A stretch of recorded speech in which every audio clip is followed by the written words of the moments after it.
Mr. John Zena. Thank you.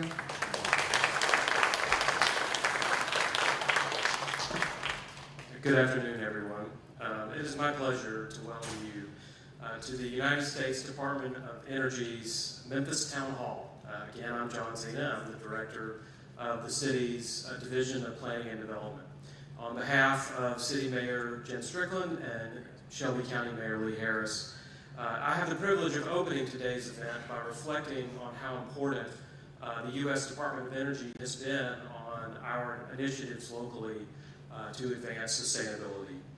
12 years ago, it was a grant from the Department of Energy that helped us create our Office of Sustainability that since has led numerous initiatives related to clean energy, transportation, and sustainability in our community.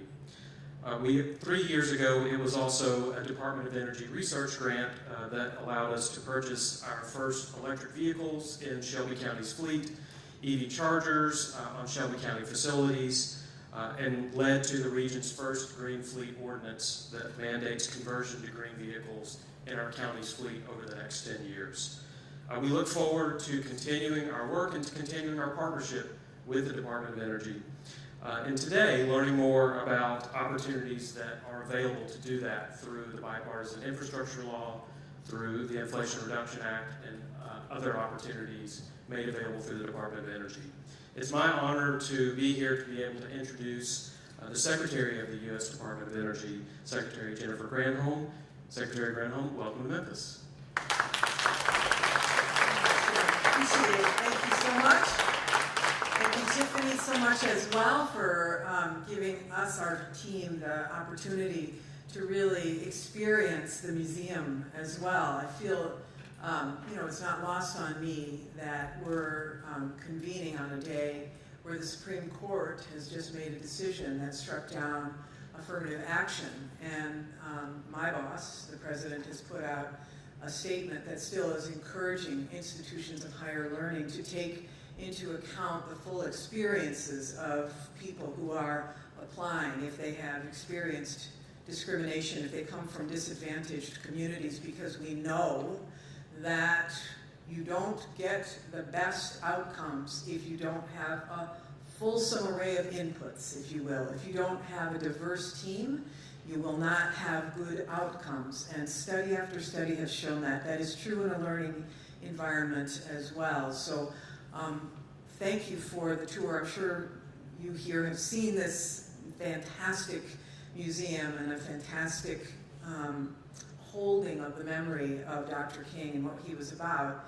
And I just have to say that even though we're talking about the Bipartisan Infrastructure Law and the Inflation Reduction Act, which together we call Investing in America, know that the inputs there are really directed to addressing some of the most systemic inequities that communities are experiencing as a result of climate change, of disproportionately negative withdrawal of investment from communities that need to be treated truly with equity. And so we'll talk about that a little bit. But let me start by just giving you a gist. So the Department of Energy, normally we're a science organization. We have 17 national laboratories. We're working on solving the world's biggest problems. And today, what we're really working on is we're focused on how to get to the president's goal of 100% clean electricity by 2035, and then net zero carbon emissions, carbon pollution, by 2050. That's what we are focused on. So there's a lot of work to do. But here, people often ask, why would we even go clean? It seems so obvious to many, right? Climate change, et cetera. But there are other reasons. There are some folks who may not be so moved by climate change. There are people who might believe that climate change is not real, but there's an awful lot of reasons to be able to go clean. One is, it is so much more affordable to use the cheapest forms of energy, which in this, I don't know if you can see this very well, but that yellowish gold line, that's solar. These are the cheapest forms of energy down here. And these cheapest forms are renewable, solar and wind. And when the energy itself, the inputs, wind and solar are free, then you know that as long as you've got the technology to harness that and continue to bring down the price, that will be a cheap form of energy. And that's why one of the reasons why we're so focused on deploy of solar, wind, and renewable energy, but also other forms of clean energy as well. You need to make sure that when the sun isn't shining, let me just go back for 1 second, when the sun isn't shining and the wind isn't blowing, you're able to still store and release that energy, and that's through energy storage, and we'll talk about that in a second as well. Another reason why you want to go clean is because of energy security, national security. This guy up here who's signing whatever he's signing, we want to make sure that we are not in the same position as the EU was, which was held hostage by access to energy, right? The EU was, and still to a certain extent is trying to scramble to catch up, held hostage by not having access to Russia's natural gas. Well, we don't want, as a nation, to rely upon countries whose values we don't share to be able to access our own energy independence. We want clean, homegrown energy, and energy security is another reason to go clean. And then a third reason, again, in addition to climate change, is because of the economic opportunity that is associated with clean energy. This report that's up here, the International Finance Corporation, has said that clean energy, economic opportunities globally, it's going to be $23 trillion by the year 2030. $23 trillion. And so who are the countries that are going to get access to that market? It's the countries that really lean in to be able to get those economic opportunities. And that's why what is happening in the United States right now with this Invest in America agenda is so amazing. We are on a road trip, my team is, through the South. And the South has been incredibly, I'll just say there's been a huge amount of announcements here about employers who are coming to expand and hire people in clean energy all across the South. So it's very exciting to be able to use clean energy as an economic opportunity, as an energy security opportunity, as a way to reduce costs, and of course as a way to combat climate change. Let me just say one thing about climate change. You know, it's hot here today. What is it? It's like 100 degrees out there. I mean, maybe it's normal for you. I'm from Michigan. Oh my Lord, it's just really hot. But you're not the only one, right? There's a whole heat dome happening. And it's not just because it's the summer. These extreme weather events are happening all over the globe. Last year, the United States spent $165 billion just cleaning up after these extreme weather events. That's a huge amount of money. And that's happening every year, and it's getting more and more expensive every year. If I told you that in the 1990s, 1980s, we were spending about $10 or $15 billion a year cleaning up after those kind of events, and now it's $165 billion, you're going to continue to see that. A lot of people can't get insurance in places. I mean, it's expensive. So we gotta get our act together. Come on. You know what I'm saying? Okay. So let me just start with this. Let me go back to the cost. One of the things that the Department of Energy does, which I love, is we help families to weatherize their home, to use less energy, right? We want to reduce the bills for people. And so in this agenda, this Investing in America agenda, states across the country got a whole bunch more money to help people weatherize their homes. So we'll have a little mashup of some of the places I visited. More than my house payment. She was literally, I teased her, she was trying to keep the neighborhood. The ductwork in attic was disconnected, she had insulation. So would you recommend weatherization to other people? Absolutely, absolutely. Like I said, it's a game changer. Because I would induction, it's just, it's more efficient, Yeah. it's safer for the kids, and yeah, we love it. Now you have more than one heat pump. Correct, yeah, so this summer we installed the central heat pump. Why did you need another heat pump? We wanted to stop using our oil. How much you're saving now as a result of the heat pumps? Yeah, it's about $3,500 a year that we're saving. I noticed my bill, it was like, it usually run like 180-ish. So you started at 180 and you ended at 86? Yes. So it could have more than in half? Mm-hmm. Wow, that's amazing. This is before the work was done? Yes. Okay. Yeah. 347. Wow, that's a lot. That's a high bill. Yeah, and that was March. Wow. Our insulation was squat and the furnace wasn't the right measurement, so. But then went down to, let's see, So then it went down the next month to 218. Wow. 47 to 218, and then down again the next month to 134. It's, less than half of what you were paying before, before this was weatherized. That is amazing. The electric bill down from like 210 to under $70. Wow, cut more than in half. Yes, ma'am. Water bill, because of the work they did, from $170. Now we're paying below $60. Oh my gosh. Gas bill, because our heat is central heat and air, but the heat port controlled by gas. Yeah. From $120, and we're down below $70. Oh my gosh. Yeah. I'm just saying, they're cutting $270 a month off of their heat and cooling bill, their utility bill, and they're on a fixed income. So this to me is part of the solution, is that we get people to use less energy and we give them the ability and the means to be able to install equipment that cuts down their usage. So what does this mean in terms of the Inflation Reduction Act and the bipartisan infrastructure law? Okay, solar is one way of not just, it's about generating energy, right? Generating less. Well now, solar is the cheapest form of energy, but you can take 30% off of home solar installation as a result of this agenda. On average, $9,000 lifetime savings unlocked. You can, this is just a separate commercial.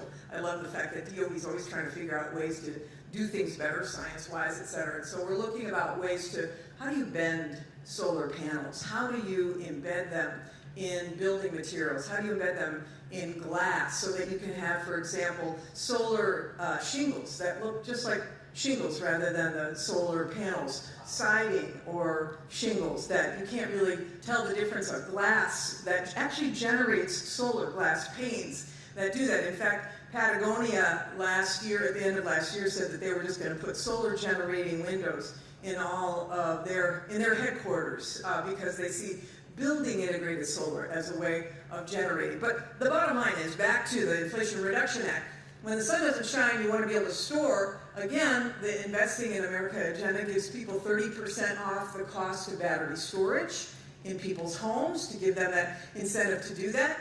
There's a whole bunch of funding for rebates for the purchase of appliances, energy efficient appliances. So for example, heat pumps. Anybody here have a heat pump? One person. Heat pumps, misnomer, right? They heat and they cool. They're just like air conditioner in the summer, and they are like a heater in the winter, but they are 45% more efficient. And you'll be interested to know that instead of your regular old HVAC, they're actually, heat pump sales are outpacing other types of furnaces now because people are understanding how efficient they are. But if you can get a lot of money at the top, off the top, especially for lower income folks, in the fall there will be a series of rebates that will be rolled out. The funding will be sent to the states, and the states have to abide by certain parameters to make sure that people, low income and moderate income people, have access to these rebates to be able to buy heat pumps, especially if their HVACs go out. And so 30% off the cost of heat pumps for people of all incomes right now and through 2032. You can save, if you use heat pump water heater, about $650 a year, which is great. We're also doing the same thing with induction stoves. Anybody have an induction stove? You got it all. I saw you raise your hand on a heat pump too. But induction stoves, this is a glass top, and these are magnetic coils, and it's super safe. You could put your hand on top of the burner there and not get burnt because the coils interact with the pot only. and it speeds up the cooking time. You can boil water in twice the amount of time, half the amount of time. It is much more efficient, and there are no pollutants as well. So what can you do for this? So this Investing in America agenda is offering now $9 billion to low and moderate income families for rebates on home appliances like this. So a single household can get up to $840 for an induction stove. And this is Consumer Reports quote about this. If you qualify for the full rebate, again, it's low income, you could effectively get one of these top-rated electric ranges from Consumer Reports tests for just a couple $100 or even less. So it's an opportunity, I'll say, especially as people are considering remodeling. I'm going to show you something in a sec that allows for you to sign up for when you want to know whether rebates are coming out, or if you want to sign anybody up to get the information about when this is happening. There's a QR code that I'm going to show in just a second, so just get your phone ready if you're at all interested in that. Another form of savings, of course, is electric vehicles. So we're on a road trip through the South. We're driving a series of electric vehicles. We want to make sure we know what's the charging station situation here in the South. Do we have enough? Is it hard to do? First of all, do you have an EV too? You do. You are the poster child for what we ought to be doing.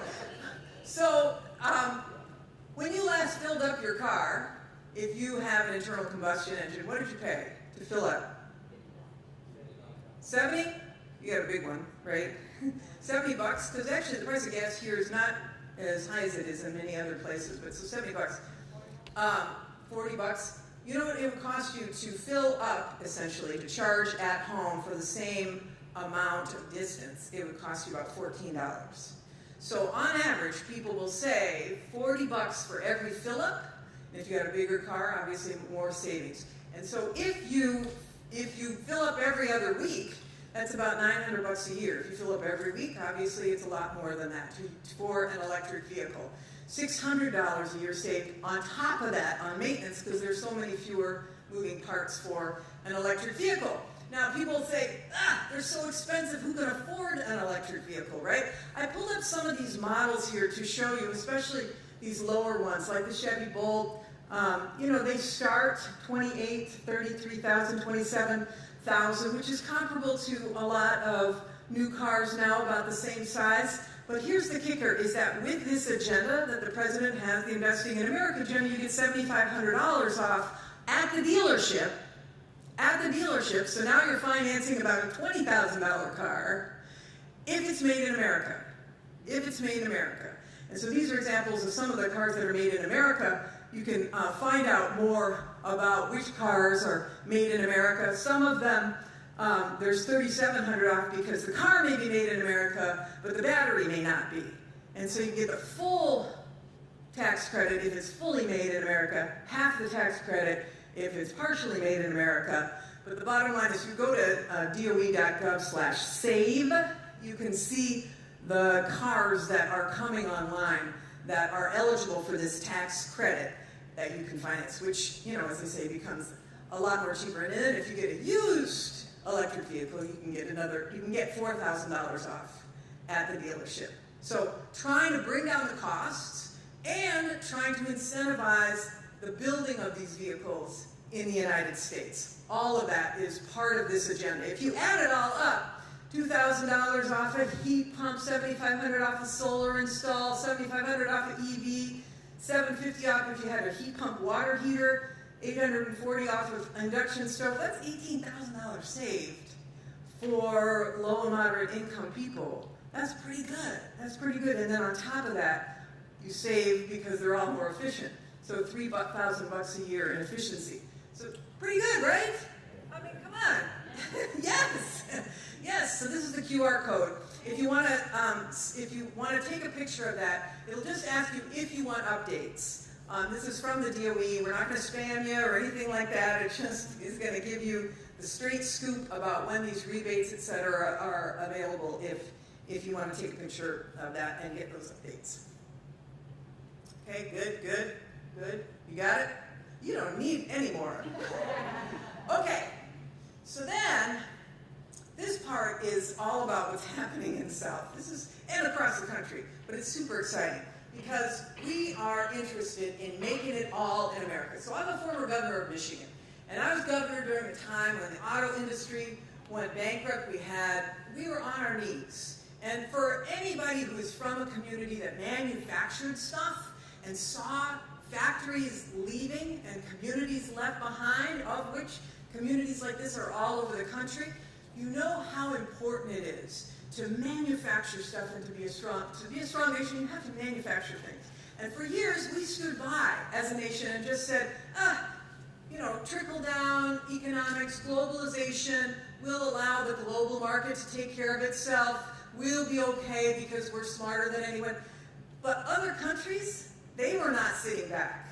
They were strategically taking action to intervene in the market, to corner the market.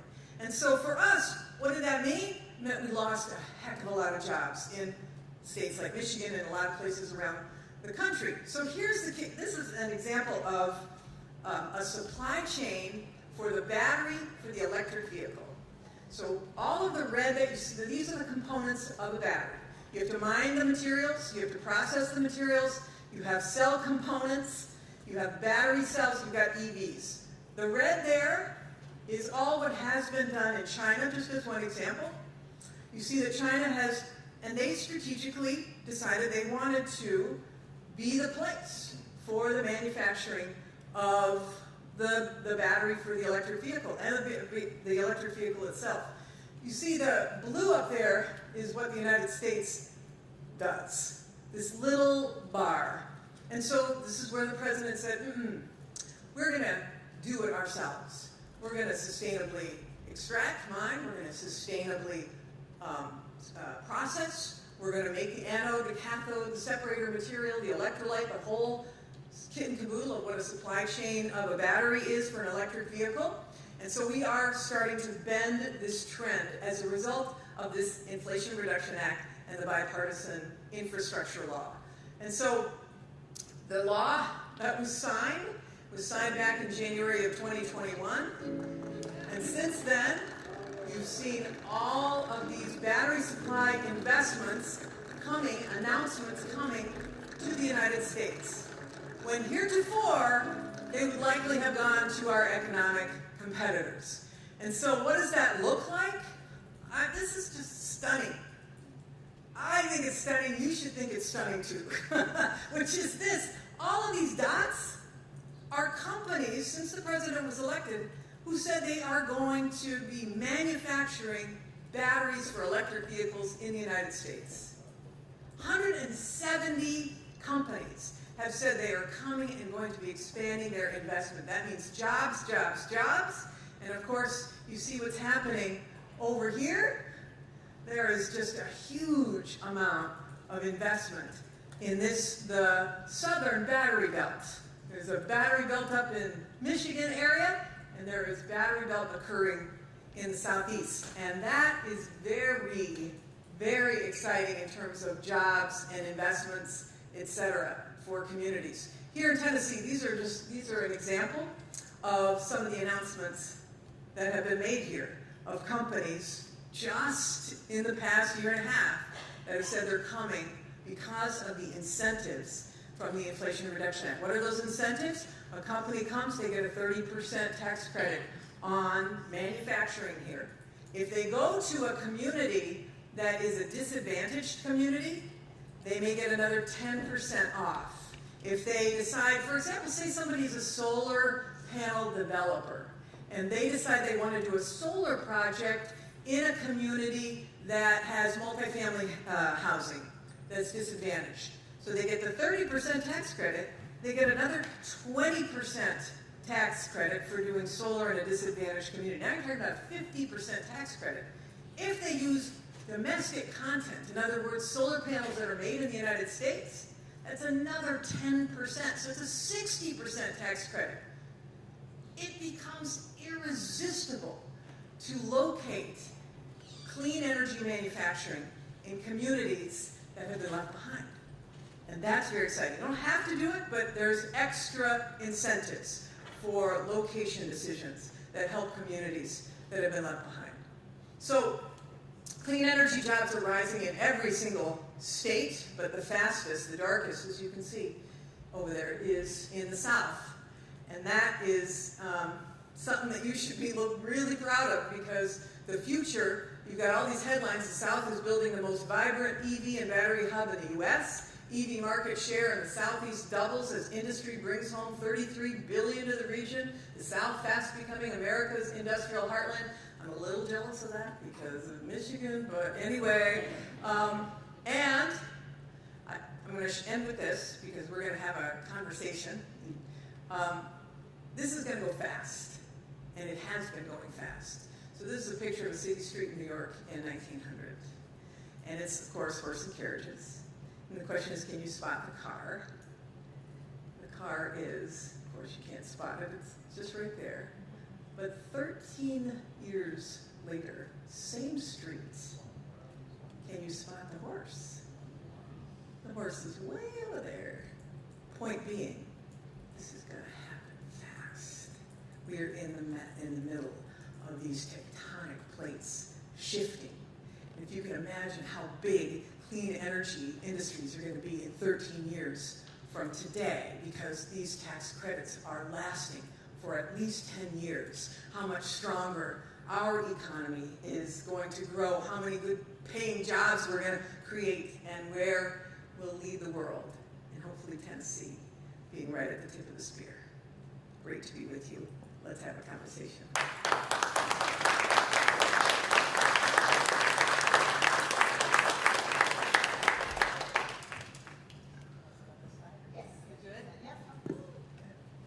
All right, Secretary, we're going to jump right in. We have a few questions that have come in from some members of our audience that are here with us today. Great. And I know that Dennis Lynch is with us. Dennis, you can wave to the Secretary there. Here's his question for you. What is the DOE doing to promote community solar? Community solar. So we've got a big goal. We want by 2025 to have 5 million homes powered by community solar. And because you get a 30% tax credit with the Inflation Reduction Act, and you get those incentives for extra incentives if community solar is there to serve a disadvantaged community, which I'm not sure how many people know what community solar is, but if, for example, you may be a renter and you don't have a roof on to which you can apply your solar, then you can subscribe to a community solar program if there is one in your area, because it might be not adjacent to where your apartment is, but you still get the benefit of it. And so the DOE, the Department of Energy, we are all about increasing the numbers of community solar deployments, as well as really taking advantage of these, promoting the tax credits that can really result in making it irresistible for community solar deployments to happen all across the country. Thank you for asking that. Are you involved in community solar?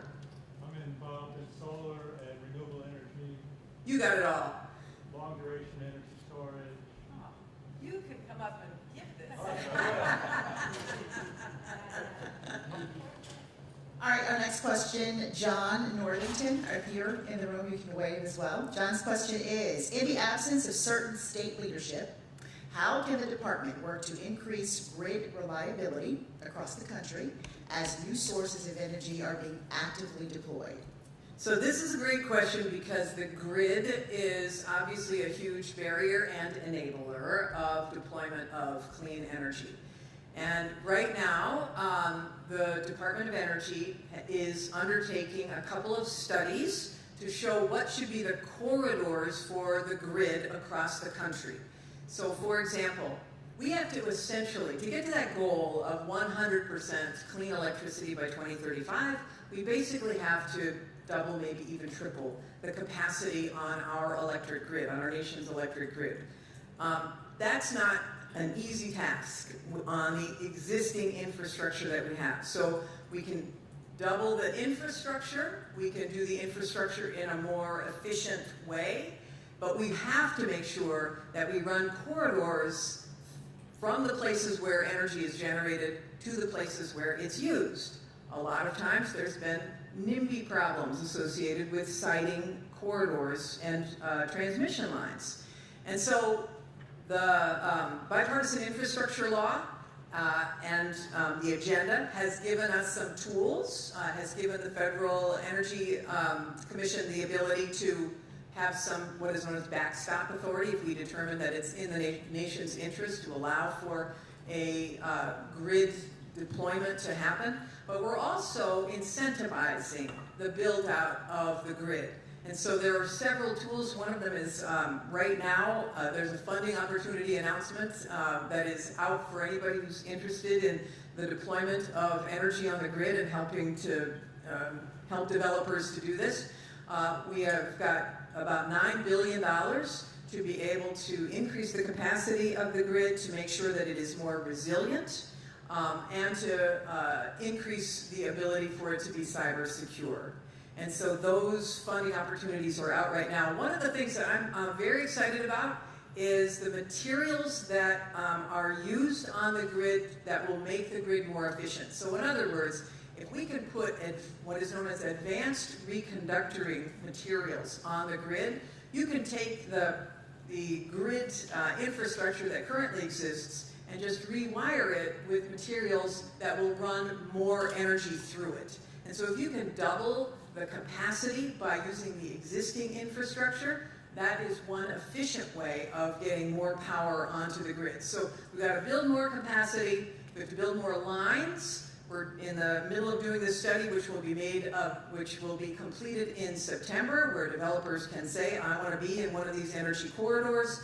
We can also put the money into reconductoring these lines, so all of that is happening. Big problem is that at the, in the regional energy markets, there is a big backlog of all these projects that are teed up.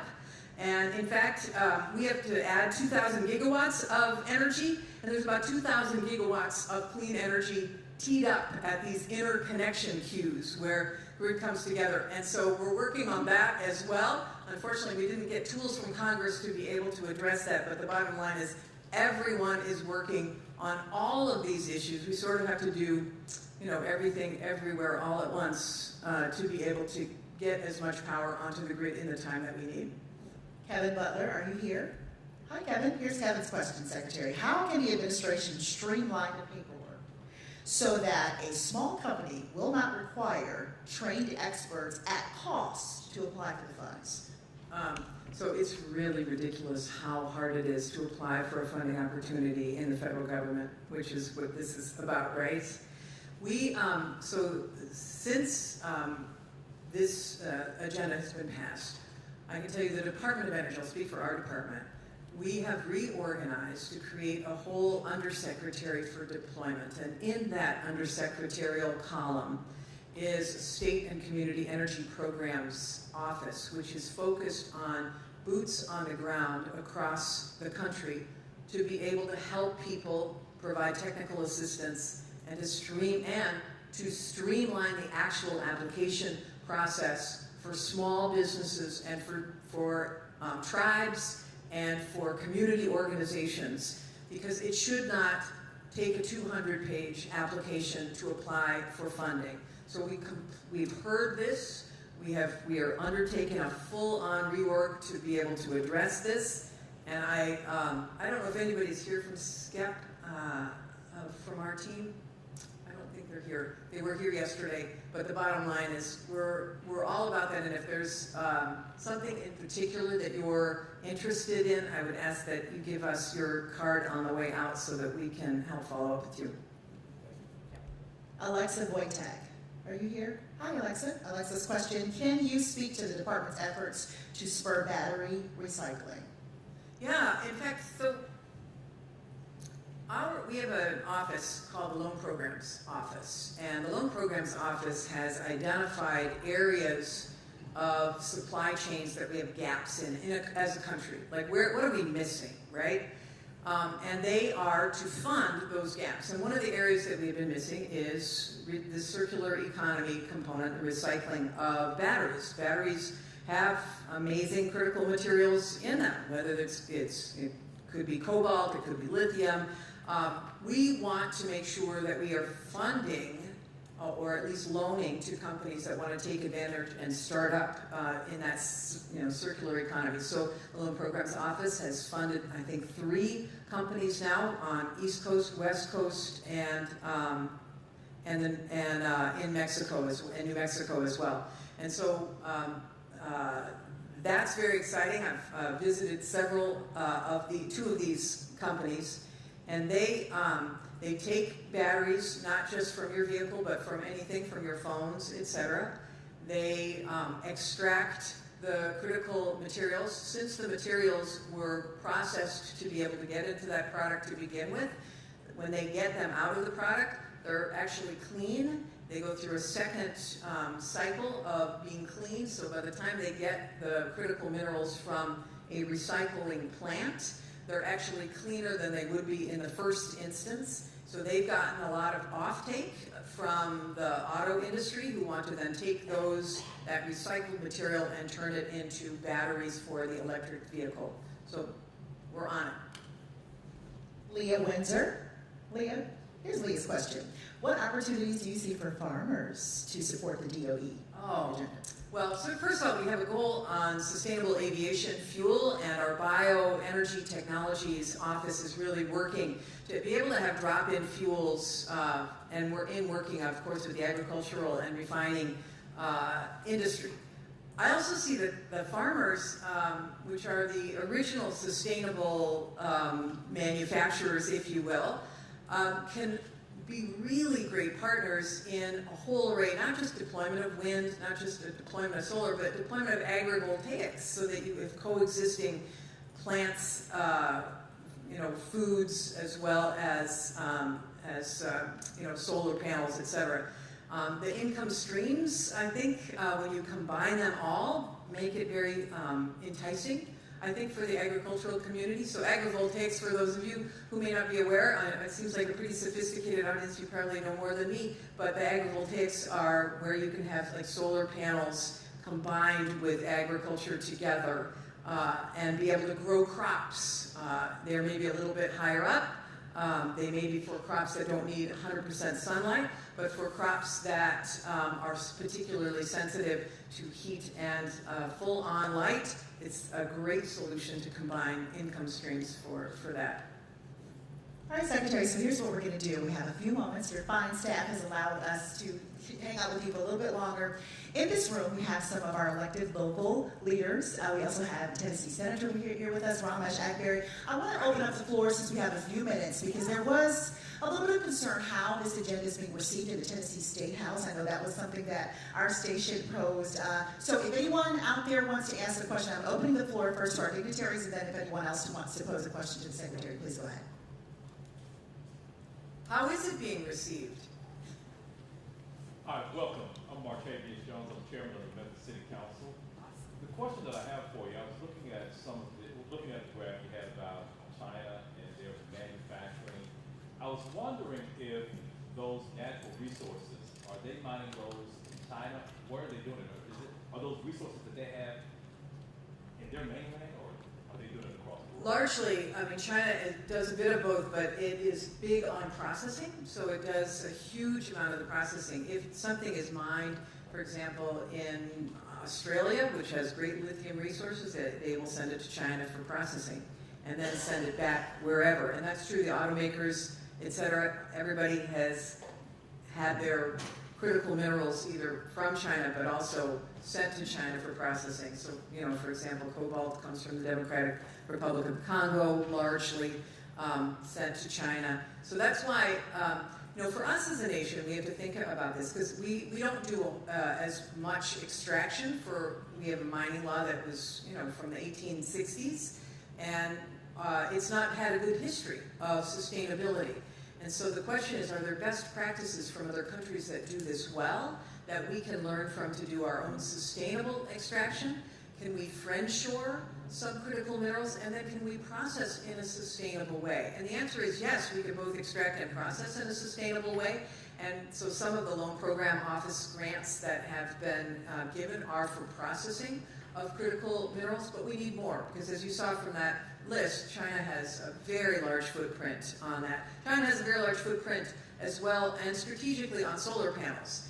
And yet, we've had, since this agenda was passed, about 51 solar companies decide to come and manufacture in the United States, a couple really big ones in Dalton, Georgia, biggest in the northern, in North America. So we're excited about that, both on batteries as well as on solar, but we think we can do the whole thing, soup to nuts, in a sustainable way. Councilwoman. Thank you. Good afternoon. I'm State Representative Karen Camper of the House Minority. Oh, great to meet you. Yes, great to meet you too. Thank you. Last week, I passed a resolution at the National Organization of Black Elected Legislative Women dealing with trying to streamline and reduce obstacles for smaller businesses to be able to invest in and build companies to prepare for the EV revolution that's coming. Ford is about to build a plant right here to build their F-150 Lightning vehicle. So there are businesses here that want to set up an infrastructure across the state of charging stations. But sometimes it's so difficult for these businesses. And so the resolution is urging you all to make it more streamlined, take out some of these obstacles people have to jump through that put them in a position where they just give up and don't want to do it. So what are we doing about that? Yeah, here's one thing too, because like, for example, for the charging infrastructure, so we have a joint office, the Department of Energy and the Department of Transportation. There's $7.5 billion that comes through this agenda for EV charging. The states are all to submit plans for how they are to roll out their EV charging. Given that you're in the state legislature, it's a great opportunity to insist that it's done first of all, the guidelines are for it to be done in an equitable way. I'm not talking so much about who's doing it, but where they're located. So the first tranche of money goes to charge to transportation corridors, so along freeways and stuff where people are traveling where they may not have access to charging. They have to be every 50 miles apart and not more than 1 mile off the freeway. The second tranche is for charging to go into communities that don't have access to electric vehicles, to try to solve the chicken and egg problem. Nobody's going to buy an electric vehicle if you don't have access to charging. And to make sure that they are available to communities where you might have renters or rural areas where you don't have them. And both of those, all of those are opportunities for small businesses to be able to roll, to be able to partner on or do it themselves. And so the question really is there a push? Because all the states are getting the money. And I understand that there's sensitivity there in states that may not be as sensitive, I'll just say. But this is where the opportunity is for, do you want the, here, go for it. Oftentimes when the instructions come to the states, there are barriers in there that we're hoping that as we are applying through the state, there aren't these things that the federal government has put in place that creates the problem. That's what I'm saying, so that it's seamlessly working together. So Right, we're hoping that we're not putting any barriers in place. But if you think that we are, if you see something, I hope that we can have a relationship so that you can tell us where you think the barriers are in terms of being able to do EV charging or any of these other things. Let me just say one other thing about federal dollars flowing. At the Department of Energy, there are two ways that a project happens. One is through a funding opportunity announcement, and one is just taking advantage of the tax credits, right?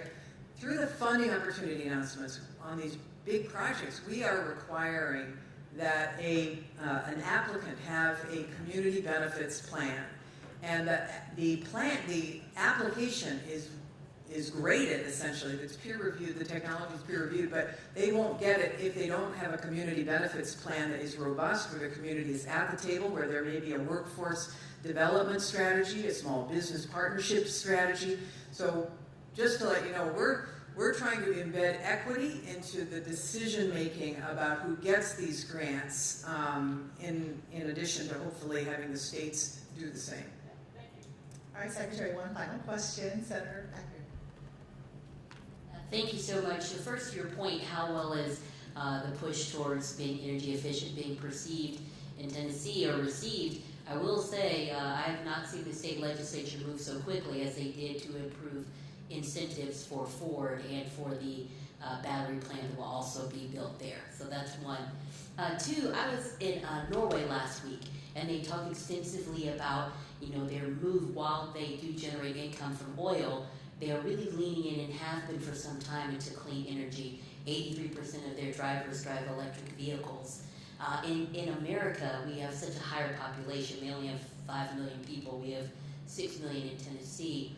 How are we actually going to get there? We have these attainable goals, but how is it really going to happen? Are there going to be partnerships with people like me and Representative Camper so that we can kind of help facilitate it? When you have people who are in, survival mode, they can't even think about clean energy. What can be done? Yeah, this is a great question because we want to be partners, and those who are in positions of authority around the state are great to be able to spread the word about what is available. Like, people should be completely taking advantage of the significant increase that Tennessee got for weatherization.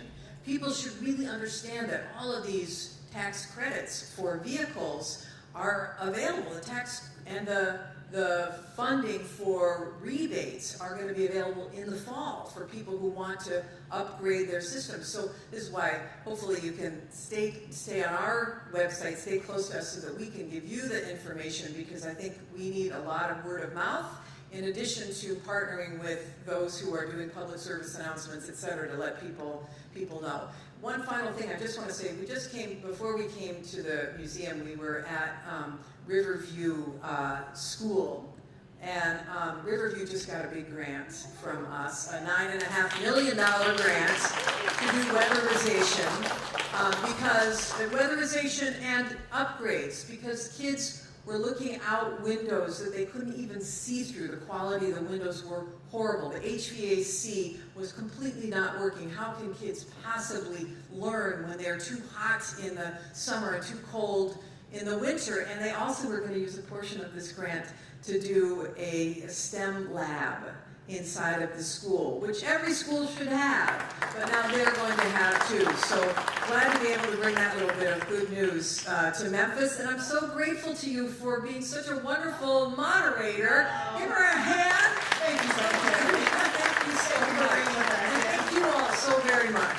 That concludes our town hall, and I think the senator's going to take a flight. We just have one final question. Can she take this 115-degree heat with her? All right. Thanks, everybody, for your time.